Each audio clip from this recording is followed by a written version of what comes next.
tend to think of Christmas and New Year's as the smell of gingerbread, watching Home Alone, and the nativity scene. But what if I told you that every time you decorate a tree, you are performing an ancient Germanic ritual? And hanging a stocking by the fireplace, you're actually repeating a gesture that Vikings made for Odin's 8-legged horse. If we look at history through a wider lens, we find something incredible. Celtic Samhain, Persian Nowruz, Slavic Kolyada, and Scandinavian Yule are all essentially the same holiday.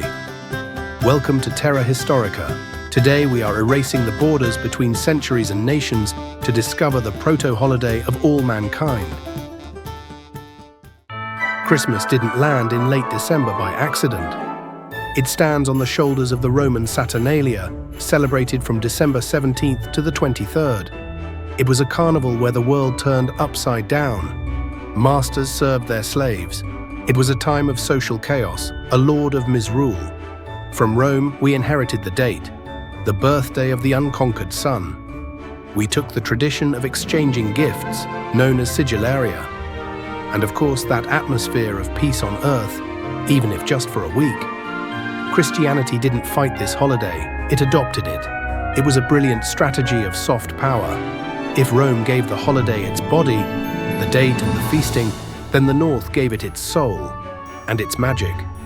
This is Yule, the festival of the longest night, the primal fear that the sun might never rise again. The evergreen tree? That's the symbol of immortality, the world tree, Yggdrasil. And Santa Claus? He isn't just Saint Nicholas from Turkey. His sleigh and reindeer are echoes of the god Odin, or Woden. Legend says he led the wild hunt across the winter sky. Children would leave hay and carrots in their boots by the chimney for his flying horse, Sleipnir. In return, Odin left them gifts. That is why you hang stockings today. But let's dig deeper. Why are these holidays so similar? Why do we see ghosts on Halloween and in Dickens' A Christmas Carol? Why do Persians jump over fires on Nowruz just like Europeans light the Yule log? Here is the hypothesis. These are all fragments of a single Proto-Indo-European festival, a festival of global reset. The only difference is the calendar.